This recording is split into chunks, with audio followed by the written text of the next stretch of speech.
산티아고 컴포스텔라 그 성당에서 한 100km 더 가면 땅끝이라는 피스테라가 나옵니다.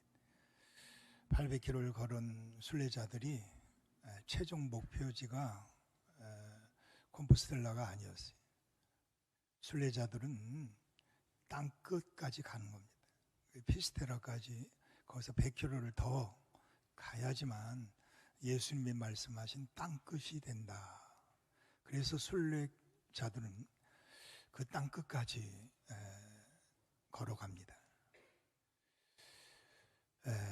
많은 것을 보고 배웠지만 우리 인생이 한 걸음 한 걸음 가는 거지 뛰어넘는 경우는 없다 하는 것이었어요.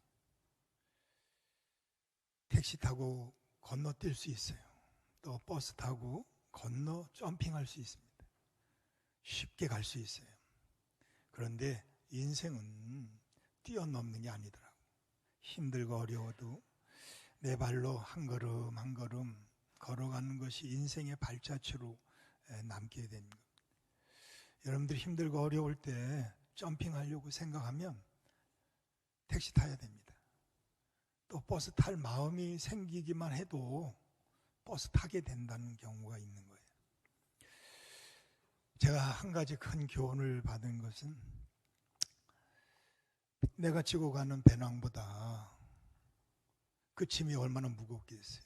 그런데 중요한 것은 내가 지고 가는 배낭보다 내가 지고 가는 생각이 더 무겁다는 거예요. 인생을 하루하루 살아가면서 인생이 무겁다 힘들다 하지만 그 무거운 거는 짐에 있는 것이 아니고 우리의 생각 속에 있는 거예요. 머릿속에 있는 거예요. 여러분들이 그 무거운 짐, 생각들을 비우고 내려놓지 않는 이상 우리는 편하게 인생길을 한 걸음 한 걸음 갈 수가 없다는 거예요. 여러분 머릿속에 있던 것들이 다 좋은 게 아니더라고요. 우리를 아프게 하는 것들 대부분이 우리 머릿속에 남아있는 거예요. 내가 미워하는 생각, 또 사람들 쳐다보면서 시기하는 마음들, 이게 다 머릿속에 남아있는 거예요. 힘들고 어려운 이유는 우리 머리가 무거워지고 있는 거예요. 내려놔야 내가 맑아지고 그래야지만 우리 마음이 평안해지고 예수님이 말씀하신 거 마태복음 11장 28절 이하에 뭐라 그래요? 수고하고 무거운 짐진 자들아 다 내게로 오라. 내가 너를 쉬게 하리라. 우리의 가장 무거운 짐이 뭐예요? 생각의 짐, 머리의 짐이에요. 오늘도 우리 귀한 말씀을 통해서 우리 머리가 비워지는, 그래서 우리 몸이 깨끗해지고 가벼워질 수 있는, 그래서 예수님이 우리를 다 무거운 짐은 내가 대신 질게, 그리고 대신 져주시고 여러분들은 오늘도 기쁨으로 감사함으로 또 한 주간을 힘차게 출발하시는 여러분들이 되기를 바랍니다. 자, 한 달 동안 당신은 진정한 승리자가 맞습니다. 우리 추수감사주일을 맞이하면서 우리는 실패자로 주님 앞에 감사를 드리는 것이 아니라 성공자로, 승리자로, 우리 주님 앞에 최고의 감사로 영광을 돌릴 수 있는 믿음 있는 성도들이 되기를 축원합니다. 첫 번째로 선택한 사람이 누구냐? 히스기야입니다. 우리가 장미를 보면 장미꽃은 참 예쁘고 너무 화려하고 참 아름답습니다. 근데 가시를 보면 막 닭살이 올라요. 저거에 찔리면 얼마나 아플까. 우리 모두가 함께 장미꽃을 바라보면 아름다운 화원을 이루어 갈 것이고, 가시를 본다면 험악한 가시밭길을 갈 수밖에 없을 거예요. 뭘 보느냐? 어디를 보느냐? 이것이 우리가 내 삶을, 방향을 정할 수가 있는 거예요. 우리나라 사람들이 제일 많이 쓰는 말들이 뭘까? 입에 달고 다니는 말이 뭘까? 보니까 아마 오늘도 여러분이 그렇게 말했을지 모르겠어요. 아, 죽겠다 하는 거예요. 여러분, 배가 불러도 배불러 죽겠다. 배가 고파도 배고파 죽겠다 그러죠. 힘들어도 힘들어 죽겠다 그러죠. 너무 웃겨도 웃겨 죽겠다 그래요. 미워하면 미워 죽겠다 그래요. 미워 죽을 수가 있을 것 같아요. 미워하면 왜 이렇게 우리 몸이 무너지는지 모르겠어요. 더우면 더워 죽겠다 그래요. 제가 오늘도 뒤에 선풍기를 틀었어요. 여러분들은 추울지 모르지만 저는 더워 죽겠다, 이런 생각이 저절로 납니다. 여러분들, 우리나라가 전 세계에서 자살 1위 나라입니다. 이런 부정적인 말들, 부정적인 생각들이 머리에 가득 찬 이 나라가 자살하는 나라로 전락하고 말았습니다. 오늘 저는 여러분들이 이런 부정적인 생각들, 우리 가정을 깨뜨리거나 또 우리 교회를 흔들리거나 우리의 머리를 아프게 하는 것들은, 이거는 부정적인 생각, 이런 모든 것들은 깨트려 버려야 됩니다. 기드온이 미디안에 13만 5천 명을 싸우러 나갈 때 뭘 가지고 갔어요? 항아리 가지고 갔어요. 그리고 항아리 안에다 뭘 숨겼어요? 횃불을 숨겼어요. 그래서 결정적인 순간에 그 항아리를 깨트려야 됩니다. 그래야 횃불이 빛을 발할 수 있는 거죠. 저는 오늘 여러분의 생각이 완전히 깨지는 날, 그래서 우리 모두가 성공의 반열에 설 수 있고 승리자의 길을 걸어갈 수 있는 저와 여러분들이 되기를 축원합니다. 마리아가 옥합을 어떻게 했다고 그래요? 깨트려 부어드렸다고 그러죠. 뚜껑을 열어서 공손하게 드린 게 아니었어요. 그걸 왜 깨트렸을까 하는 거예요. 왜 깨트렸을까요? 한 방울도 남김없이 다 드리려고 그것을 깨트려 부었어요. 만약 뚜껑을 열고 부어드리다가 아까운 생각이 들면 뚜껑 닫으면 되잖아요. 그런 생각조차 깨트려 버렸어요. 여러분들, 오늘 우리의 신앙이 언제 바뀌어지고 언제 변화의 역사가 일어나고 언제 축복의 길이 열려지는가, 여러분이 깨트릴 때예요. 내 머리 남아있는 이 잔재를 오늘 이 시간 깨트려서 남김없이 예수님께 갖다가 드려야 되는 거예요. 그렇게 수고하고 무거운 짐들, 하루 종일 일주일 동안 한 달 내내 무거운 짐을 가지고 여기까지 왔다면 오늘 여러분의 그 무거운 짐들을 예수님께 깨트려 부어드리자는 거예요. 예수님께 맡겨버리자 말이에요.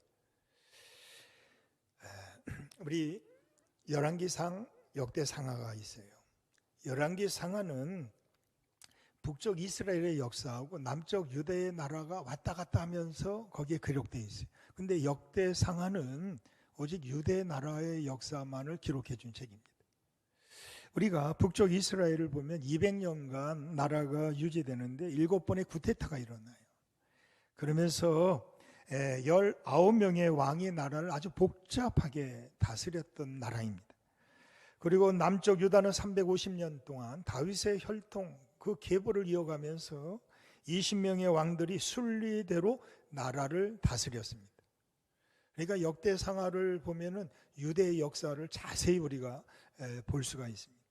오늘 히스기야 왕은 유대 나라 12대 왕으로 등록하게 되어 있습니다. 히스기야 14년에 아수르가 쳐들어옵니다. 왜 쳐들어왔을까? 18장의 말씀을 보면은 이 히스기야 왕은 개혁의 왕입니다. 그는 아버지가 아수르하고 결탁을 해가지고 아수르에게 정말 마음을 다 들여가지고 아수르의 도움을 받았어요.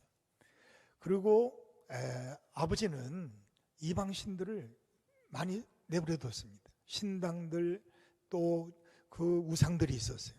근데 히스기야는 그 우상들을 다 때려 부셨어요. 다 신당들을 다 무너뜨렸습니다. 그리고 아버지가 섬겨왔던 아수르라는 나라와 절교를 합니다. 다 끊고 나는 오직 하나님의 다스림을 받는 유다 나라를 세우겠다, 이런 마음으로 출발을 했어요. 그런데 아수르가 가만히 있을 수가 없어요. 이놈이, 그러면서 아수르가 유다 나라를 쳐들어온 겁니다.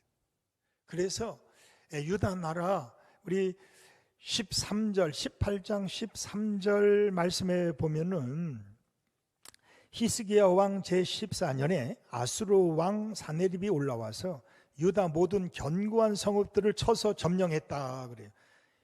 아니, 아수르 왕 사네립이 가만히 있질 않았어요. 히스기야가 다스리는 유다 나라에 14년 때 쳐들어왔습니다. 그리고 유다 나라는 견고한 성읍이라고 말하고 있었는데 그 견고한 성읍들이 마치 종이짝 부서듯이 다 무너져가지고 그 땅이 점령됐다고 말하고 있습니다. 자, 이렇게 아수르가 유다 나라를 쳐들어와가지고 히스기야를 아주 꽁꽁 묶어놨습니다. 그러자 그렇게 믿음 좋았던 이방 신당들을 또 우상들을 다 파괴시켰던 이 히스기야가 아수르 왕 사네립을 찾아가요. 그리고 그 앞에 무릎을 꿇고 있습니다. 14절, 18장 14절 말씀에 보면은 안타까운 장면이 나옵니다. 유다의 왕 히스기야가 라기스로 사람을 보내어 아수르 왕에게 이르되 내가 범죄하였나이다. 아니, 정말 이렇게 믿음 좋았던 히스기야가 한순간에 세상 왕인 이 사네립 앞에 가가지고 무릎 꿇고 나를 용서해달라, 내가 죄졌다, 내가 범죄했다, 이렇게 말하고 있는 장면을 우리가 보면서 야, 히스기야나 우리나 다 똑같은 사람이구나. 여러분, 우리가 믿음 좋은 것 같이 보이잖아요. 우리가 기도 많이 하는 것처럼 남들이 알아주잖아요. 우리가 찬양 열심히 하고 있잖아요. 그런데 조금만 어려움이 오거나 힘듦이 오면 우리가 하나님 쪽으로 붙는 게 아니라 사내립 쪽에 가서 무릎 꿇는다는 거예요. 어쩌면 우리의 모습을 보는 것 같아가지고 야, 어쩌면 이럴 수 있을까 하지만 실상은 우리의 모습을 보고 있는 거 아닌가 하는 생각이 듭니다. 오늘 히스기야를 보면서 그렇게 믿음 좋았던 이 히스기야가 사내립 앞에 무릎 꿇고 내가 범죄했다 이렇게 고백하고 있는 장면, 이건 누구에게 할 수 있는 일이에요. 하나님 앞에나 할 수 있는 일을 사내립 앞에 무릎 꿇고 내가 범죄했다고 용서해달라고 빌고 있는 장면을 우리가 보게 됩니다. 아니, 왜 이렇게 됐을까요? 먼저 우리가 생각해야 될 것은 히스기야가 하나님을 몰랐던 것이 아니잖아요. 하나님을 안 믿었던 것도 아니에요. 하나님 사랑하기 때문에 신당들, 우상들을 다 파괴시켰잖아요. 그리고 아수르와 절교를 하고 끊어버리잖아요. 그런데 위기가 오니까, 어려움이 오니까 그가 사내립을 찾아가서 사내립 앞에 무릎 꿇고 있는 장면, 그리고 하나님께는 할 수 있는 일을 내가 범죄하였나이다 이렇게 말하고 있는 장면을 보면서 야, 우리도 이럴 수 있겠구나. 이게 그냥 남의 얘기가 아니잖아요. 우리 엘리야는 우리 더 좋은 믿음 좋은 사람이 맞아요. 갈멜산에서 850대 1로 싸워요. 850명의 바알 선지자, 아세라 선지자들과 야, 싸워보자 말이야. 갈멜산에서 만나자. 그래가지고 850대 1로 싸웁니다. 그래 결국 거기서 하나님, 나의 하나님, 나의 하나님, 불을 내려달라고 그렇게 하나님 찾아가지고 하나님이 불을 내려가지고 다 보여주시잖아요. 거기서 승리하고 내려오면서 이세벨이 보낸 한 사신의 이야기를 듣게 됩니다. 그가 깜짝 놀래가지고 내일 이맘때 이세벨이 당신 죽인다 이 말 듣고는 그냥 혼비백산해가지고 브엘세바로 도망쳤어요.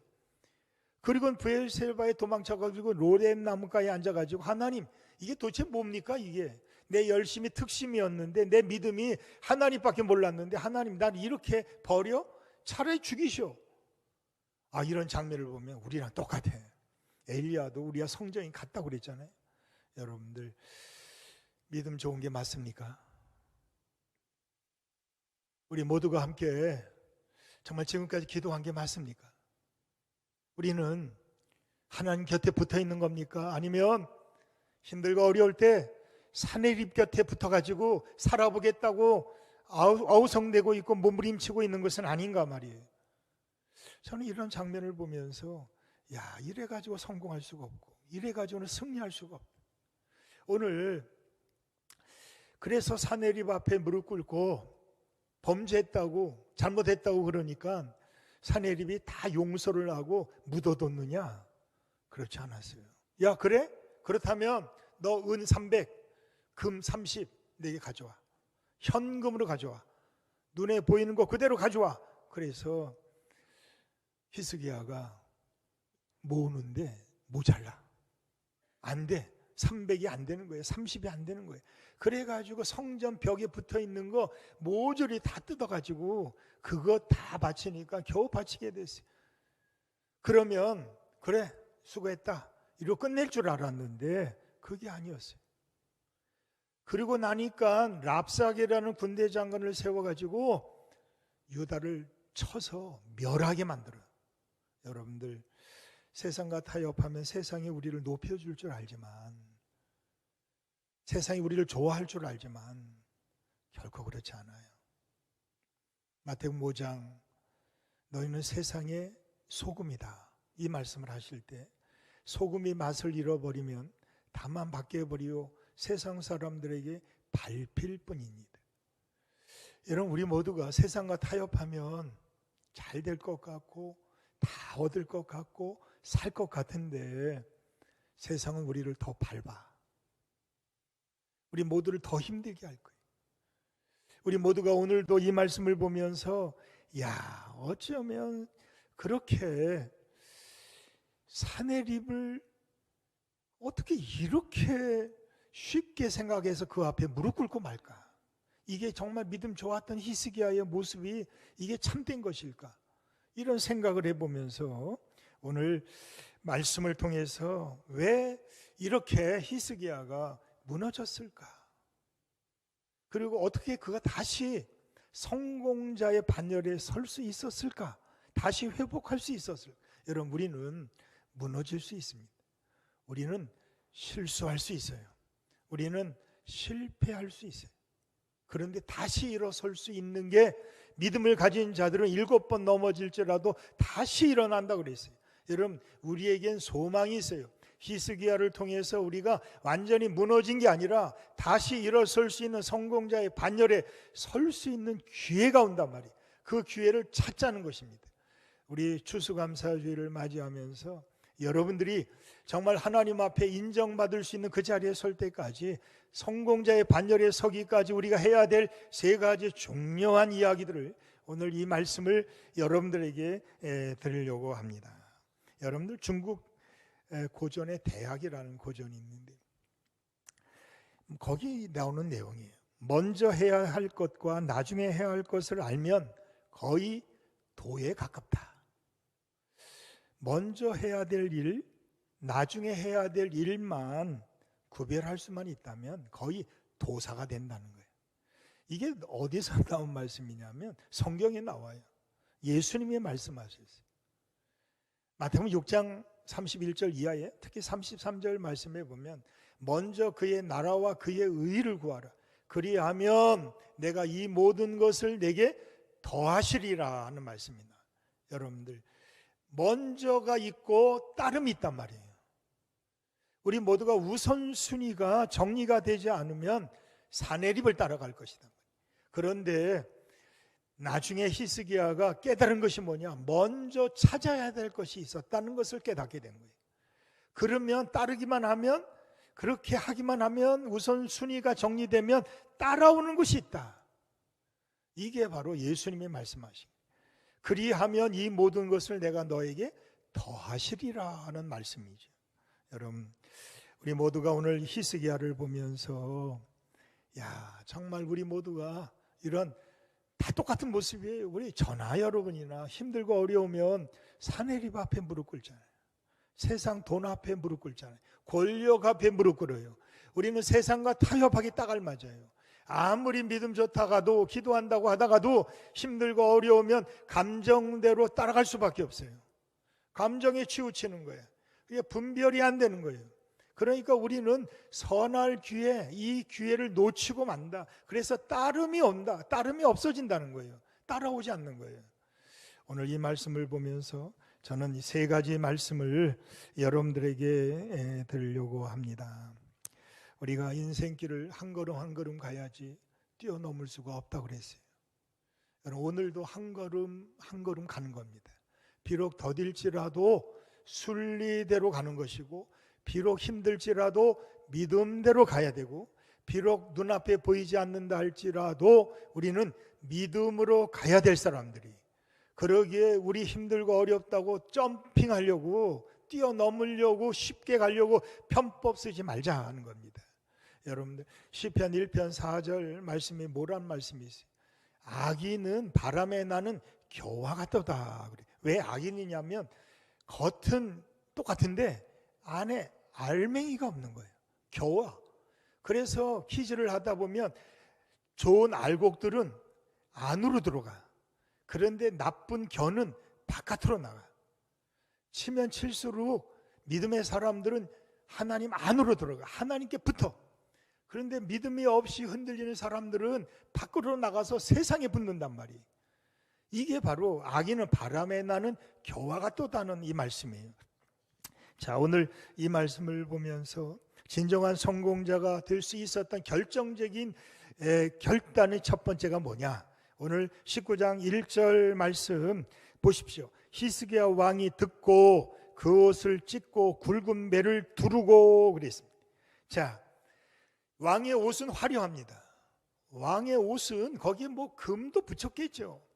얼마나 멋진 옷이겠습니까? 그런데 그가 사내립이 그렇게 쳐들어온다는 이야기를 듣고 18만 5천이 온다는 이야기를 듣고, 또 랍사게가 군대 장관이 왕을, 하나님을 무시할 뿐만 아니라 자기도 무시하는 말을 하고 있다는 이 모욕의 시간을 느끼면서 그가 결단을 내렸습니다. 아, 내가 잘못했구나. 그래서 왕의 옷은 찢어버렸대요. 그리고는 그가 굵은 베옷으로 갈아입었다는 것입니다. 여러분들, 오늘 이 말씀을 보면서 우리는 더 겸손해져야 되겠다.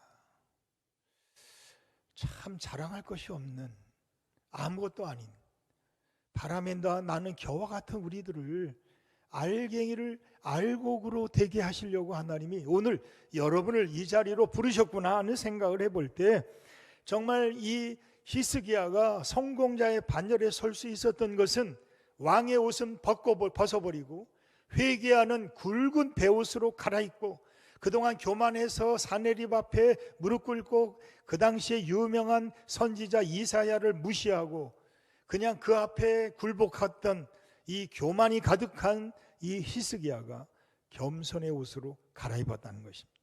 여러분들, 우리가 힘들고 어려울수록 더 겸손해지자 하는 겁니다.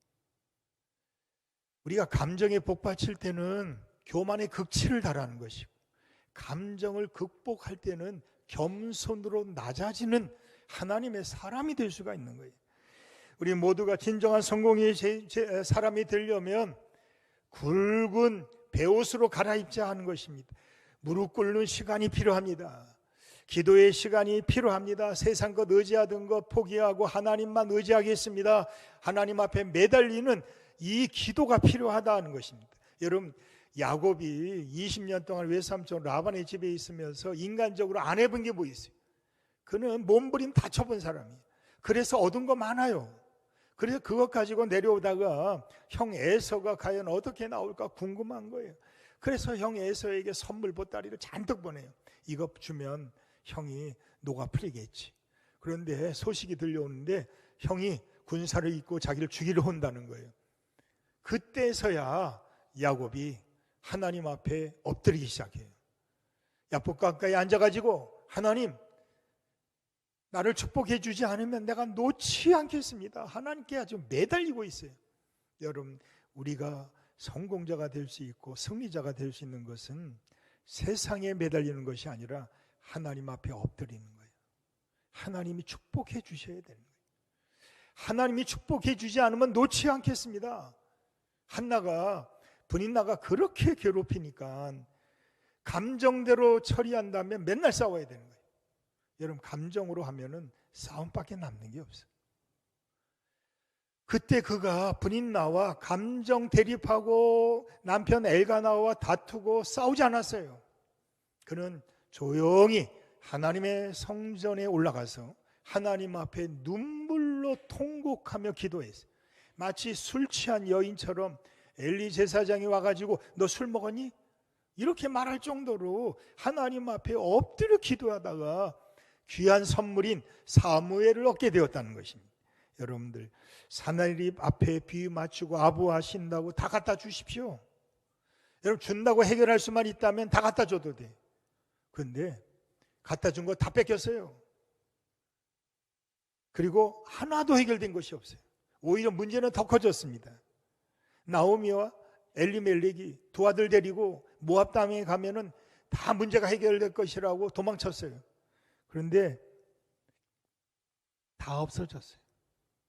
한순간에 남편 죽지, 말론 기른 두 아들 다 죽었어요. 남은 것도 아무것도 없어. 두 며느리밖에 남는 것이 없었어요. 그가 그때 다 잃어버리고 나서 생각한 것이 뭐예요? 하나님께로 돌아가야 되겠다. 거기서 죽어도 거기서 죽자. 이런 마음으로 그가 베들레헴으로 올라갑니다. 여러분들, 우리가 성공할 수 있는 비결은 세상과 타협하고 세상 앞에 무릎 꿇을 때가 아니라 하나님 앞으로 나와서 하나님 앞에 굵은 베옷을 입고 내가 범죄하였나이다, 내가 교만했습니다 이러고 낮아질 때 하나님의 히스기야를 높이 들어가지고 18만 5천 명을 오늘 35절 19장 35절 말씀해 보면 하나님이 그들을 하루아침에 하루 만에 치셔가지고 다 송장이 되게 하셨다고 그래요. 여러분들, 우리가 하나님 앞에 무릎 꿇고 기도하면 원수는 내가 할 수 있는 일이 아니에요. 하나님께 맡겨야 되는 거예요. 그래서 로마서 12장의 말씀에 보면 원수를 네가 갚으려고 하지 마라, 내게 맡겨라, 내가 해결해 주마 하는 것입니다. 여러분, 하나님이 하시면 18만 5천 명이 한순간에 송장이 되고 말았다. 결국 사내립은 돌아가서 그의 친한 사람에 의해서 결국은 칼에 맞아 죽고 말아요. 여러분들, 진정한 성공자의 반열에 서려면 더 겸손해지길 바랍니다. 우리 모두가 더 낮아져서 하나님 앞에 무릎 꿇고 기도하면서 하나님이 말씀하신 그대로 행하겠습니다, 순종할 줄 아는 믿음의 성도들이 되자는 거예요. 여러분들, 느헤미야가 동생 하나니를 통해서 예루살렘 소식을 듣게 되잖아요. 예루살렘이 다 무너졌대요. 얼마나 속상한지 그가 4개월 동안을 눈물로 지새웁니다. 그리고 4개월 동안 금식하고 있다가 아닥사스다 왕 앞에 나갈 때 아닥사스다 왕이 야, 네 얼굴이 왜 이렇게 수색이 가득하냐? 그런데 내 조상들이 이렇게 묘가 파헤쳐지고 성벽이 무너지고 이렇게 됐다는 내가 어찌 편히 잘 수가 있겠습니까? 그랬더니 아닥사스다 왕이 갑자기 물어봐요. 야, 그럼 내가 널 뭘 도와줄까? 그럴 때 그가 한 일이 뭐냐? 그냥 욱하는 마음으로 그냥 이렇게 말한 것이 아니라 그 자리에서 잠시 뭐예요? 묵도했다는 거예요. 그때마저도 기도했다는 거죠. 하나님께 물어봤다는 거예요.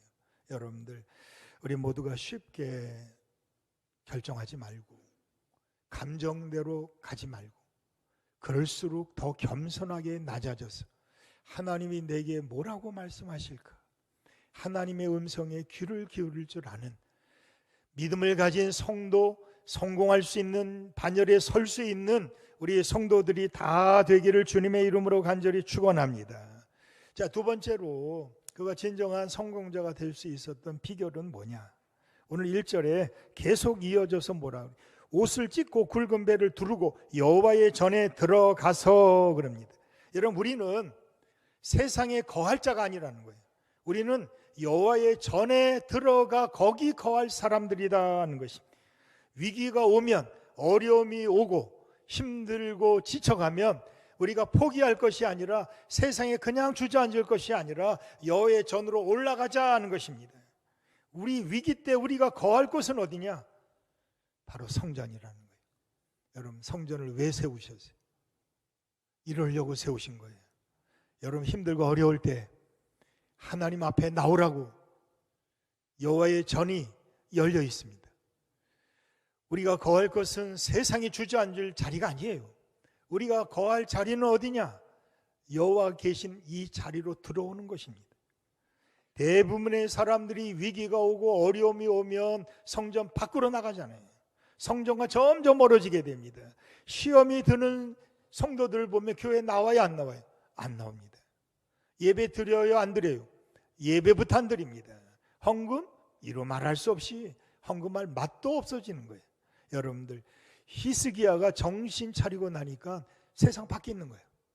깜짝 놀래가지고 그가 굵은 베옷으로 갈아입고 성전 안으로 들어갔다는 거예요. 왜 들어간 거예요? 예배 드리러 간 거죠. 여러분, 예배를 통한 회복이 필요합니다.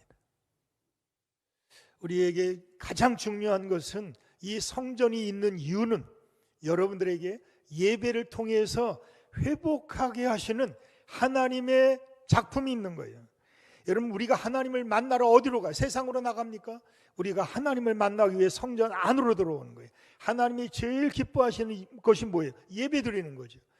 여러분, 40년 이스라엘 광야 생활을 할 때 그들을 430년 동안 애굽에서 출애굽을 시킵니다. 그때 바로가 물어보면 뭐라고 말할까요? 그랬더니 하나님이 모세에게 가르쳐 준 말이 뭐예요? 내가 지시하는 곳에 가서 하나님 앞에 예배 드리러 가야 되겠다 하는 것이었어요. 가서 전해라. 이스라엘 백성들을 다 하나님이 지시한 그곳에 가서 예배 드리러 가야 되겠다는 것입니다. 그랬더니 바로가 뭐라고 그래요? 야, 너무 멀리 가지 마. 여기서 예배 드리면 안 되냐? 그랬더니 여러분, 이게 속이는 거예요. 여기서 하면 안 되겠냐는 거예요. 근데 우리는 하나님 없는 곳이 아니잖아요. 하나님이 계신 성전으로 올라와야 돼요. 거기 가서 예배 드려야 됩니다. 그러니 가야 됩니다. 모세가 단호하게 얘기를 했어요. 저는 오늘 여러분들이 정말 탕자처럼 미련하게 다 잃어버린 후 돌아오는 미련한 성도들이 아니라 지금 오늘 우리 성전에 오신 여러분들은 오늘 이곳에서 하나님 앞에 진정한 하나님이 원하시는 감사로 제사를 드릴 수 있는 예배 드리는 성도가 되기를 바랍니다. 우리 인간의 한계가 뭐냐? 잃어버린 후에 깨닫는 거예요. 너무 늦는 거예요. 하나님이 하루하루 우리 하루길을 걸으면서 매일 깨닫게 하시고 우리에게 주시는 말씀이 뭐냐? 보라, 내가 새 일을 행하리라. 하루하루가 새로운 일이에요. 새로운 길을 가야 되는 거예요. 그러기 위해서는 우리는 어떻게 해야 되냐? 성전 안으로 들어가 하나님 앞에 예배로 회복하는 사람이 돼야 되겠다는 것입니다. 여러분들, 낭패와 실망 당한 뒤에 예수께로 나옵니다. 십자가 은혜 받으려고 주께로 갑니다. 여러분, 낭패와 실망 당한 뒤에 누구께로 온대요? 예수께로 나온다는 거예요. 힘들고 어렵고 낭패와 실망 당한 뒤에 여러분들은 어디로 가십니까? 진정한 승리자, 성공자가 되시려면 힘들고 어려울수록 주께로 나오자는 것입니다. 십자가 은혜 붙잡고 주께로 가야 되는 거예요. 성전에 나와야 되는 거예요. 그래서 예수님을 만나서 그 예수님께 신령과 진정으로 예배드리는 성도가 될 때 우리는 진정한 회복의 역사, 성공자가 되는 역사가 일어날 줄 믿습니다. 마지막 세 번째 결정적인 결단이 있었어요. 자, 2절, 3절 우리 같이 한번 읽겠습니다. 19장 2절, 3절입니다. 왕궁의 책임자인 엘리야김과 서기관 셈나와 제사장 중 장로들에게 굵은 배를 돌려서 아모스의 아들 선지자 이사야에게로 보내매 그들이 이사야에게 이르되 히스기야의 말씀이 오늘은 환난과 징벌과 모욕의 날이라. 아이를 낳을 때가 되었으나 해산할 힘이 없도다. 여러분들, 오늘 이 말씀 정말 중요한 말씀입니다. 히스기야가 다시 일어설 수 있었던 것은 결정적인 이유입니다. 그가 하나님의 사람 이사야를 인정했다는 겁니다. 사내립을 찾아갈 때는 이사야 생각도 안 했어요. 아마 이사야가 있는 것도 몰랐을 거예요. 잊어버렸을 거예요. 하나님도 몰랐을 거예요. 여러분들, 우리 모두가 함께 이사야 선지자를 드디어 히스기야가 찾았습니다. 하나님께 기도해 주십시오. 결정적인 순간에 거룩한 선지자 이사야를 찾았습니다. 한나가 엘리 제사장을 인정했어요, 안 했어요? 인정했어요. 근데 엘리 제사장은 그 당시에 뭐예요? 영역도 없어. 모든 사람들이 저 사람은 그냥 껍데기만 있어. 저 사람은 아무것도 못해. 그리고 그의 아들, 두 아들 홈리와 비누아스가 있는데 두 사람은 다 깡패들이에요. 하나님이 죽이기로 작정했대요.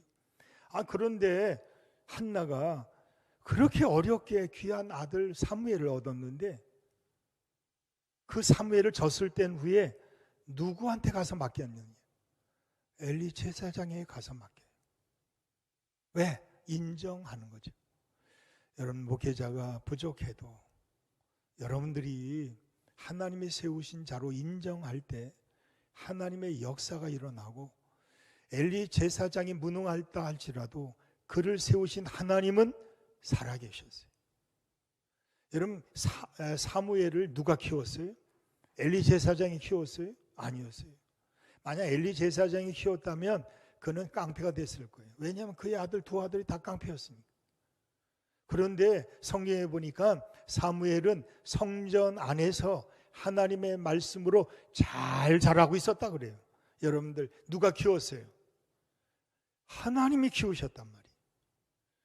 우리의 교회는 누가 세우고 누가 지켜나가느냐? 유목사가 세우지 않아요. 유목사가 할 수 있는 게 아무것도 없어요. 저는 참 무능한 자예요. 그런데 하나님은 유능한 자입니다. 하나님은 못하실 것이 없어요. 그래서 하나님께 맡기는 거예요. 여러분들이 하나님께 맡길 줄 아는 믿음을 가지고 있다면 오늘 이 시간 목사님, 장로님, 권사님, 우리 성도들을 다 인정할 수 있는 폭넓은 그릇이 될 수 있는 거예요. 우리 모두가 하나가 될 수가 있어요. 그런데 옹졸해지면 사울 왕처럼 다윗밖에 안 보이는 거예요. 저놈을 죽여야지만 내가 살겠다고 다윗과 맨날 평생 싸움질하다가 결국 미친 사람 자기 칼에 엎드려 죽었어요. 그런데 다윗은 모든 사람을 다 포용할 줄 알아. 그래서 모든 사람의 사랑을 받게 돼요. 이것이 하나님이 주신 권위였어요. 저는 힘들고 어려울 때 여러분, 하나님 곁으로 가까이 오시고 하나님이 세우신 자를 인정하시고 그리고 그에게 맡기십시오. 그러면 하나님이 저를 통해서 하나님의 역사를 이루어 가실 겁니다. 그러기에 우리의 교회는 하나님이 움직이실 거예요. 우리의 교회는 하나님이 세워나갈 거예요. 그러니 여러분들 주저주저 하다가 사내립 앞에 무릎 꿇을 것이 아니라 오늘 말씀처럼 하나님 전에 가까이 올라오시고 하나님 딱 붙어가지고 하나님이 세우시는 가정, 하나님이 세우시는 성도들, 하나님이 세워주신 우리 교회가 될 수 있도록 우리 모두가 힘을 합쳐서 끝까지 최선을 다해서 우리 진정한 성공자로 살아갈 수 있는 여러분들이 다 되시기를 주님의 이름으로 간절히 축원합니다.